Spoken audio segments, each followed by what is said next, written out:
And I want to bring in my panel now. Steve Clemons, MSNBC contributor and Washington editor-at-large for The Atlantic. Niall Stanage, White House columnist at The Hill. And Hugh Hewitt, MSNBC political analyst and host of The Hugh Hewitt Show on Salem Radio Network. Thanks all for being here. Steve, I want to start with you and just set the scene here and the stakes. You have North Korean officials essentially warning that we could see a nuclear war break out on the Korean Peninsula.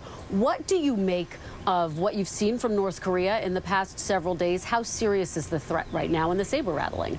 Flamboyant bluster from the North Korean leader is nothing new. That's part of the dance that we've gone through as North Korea has tried to extort for its survival from other nations. It kind of trades trying to behave slightly better than the norm in order to get food, energy, and other resources into the country. So that's not there. But clearly, Kim Jong-Un is trying to show that he's not going to blink in this conflict. And of course, Donald Trump is not prone to blinking.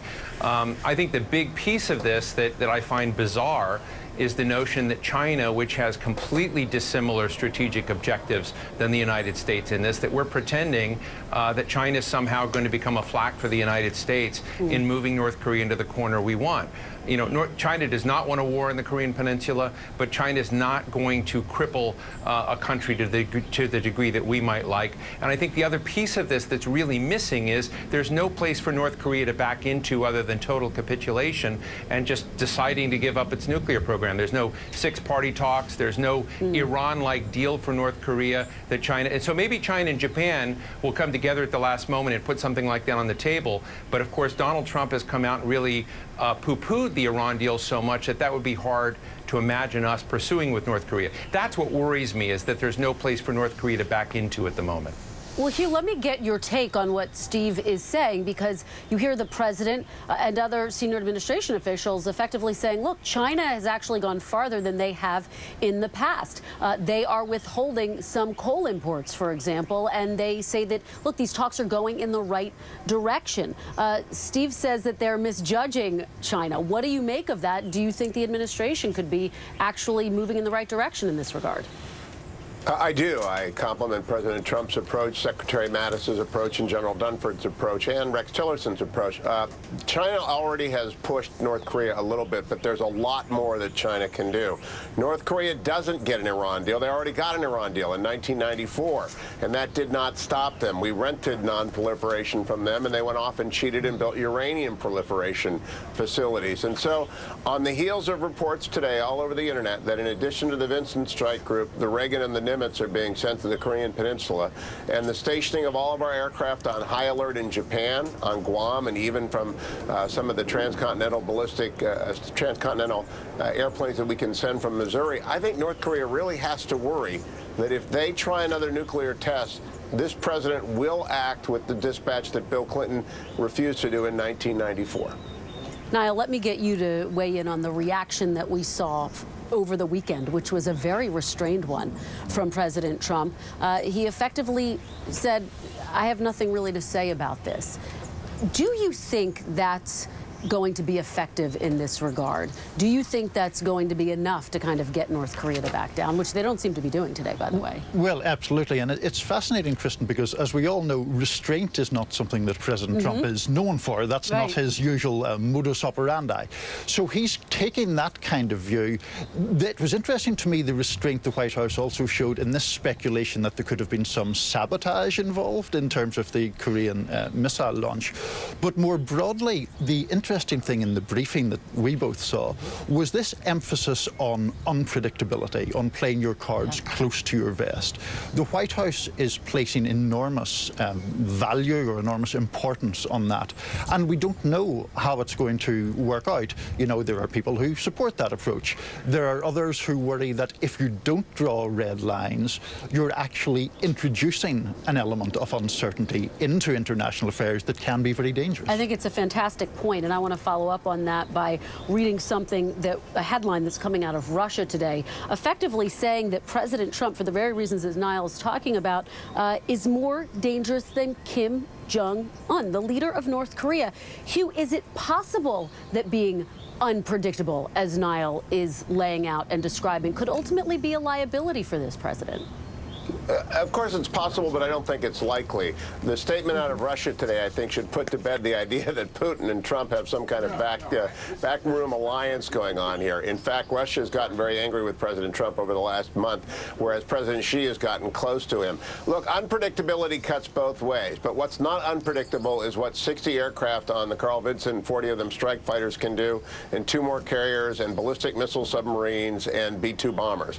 North Korea has got to figure out this is a new sheriff, and to quote John Bolton, the era of American passivity, which dominated President Obama's 8 years in office, is over. I'm not saying that we're going to war with North Korea. I'm just saying that what they counted on, President Obama always rolling over, isn't going to happen this time. Look, well, and let's listen to Vice President Mike Pence, a little bit more of what he had to say while he was traveling in South Korea. All options are on the table. Just in the past 2 weeks, the world witnessed the strength and resolve of our new president in actions taken in Syria and Afghanistan. North Korea would do well not to test his resolve. The era of strategic patience is over. Steve, what do you make of that stern warning to North Korea not to test the president's resolve? You talked about their bluster. No, I think that it is consistent with Donald Trump's view that, you know, he's fed up with this extortionist nation.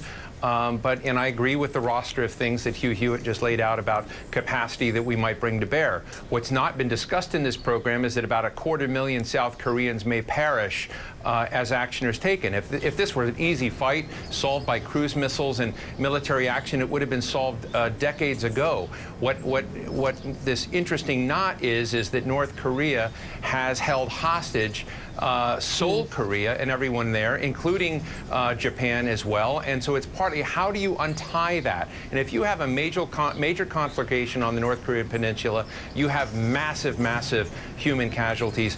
China has buffed up its presence on the North Korea border to try to repel refugees that might come through in this. And so all I'm saying is, look, there may be a collision. We may be on a collision course to something happening. But the notion that China would be so closely aligned with us that they're going to carry water in the way Donald Trump wants them to just makes no sense. The analysis is wrong. China is our largest overseas trading partner today. They're not getting anything from Donald Trump to take this, and cutting off coal in trade between China and North Korea is also not going to animate North Korea to move in a closer direction. We just need better analysis here. North Korea is a problem country. Throwing a lot of military on one side of it is something we've looked at trying to do before, but that is just part of the equation, and you've got a lot of other people whose human lives will be lost in South Korea, in Japan, if an action that is precipitously taken is not thought through well, and I don't think we're thinking it through well.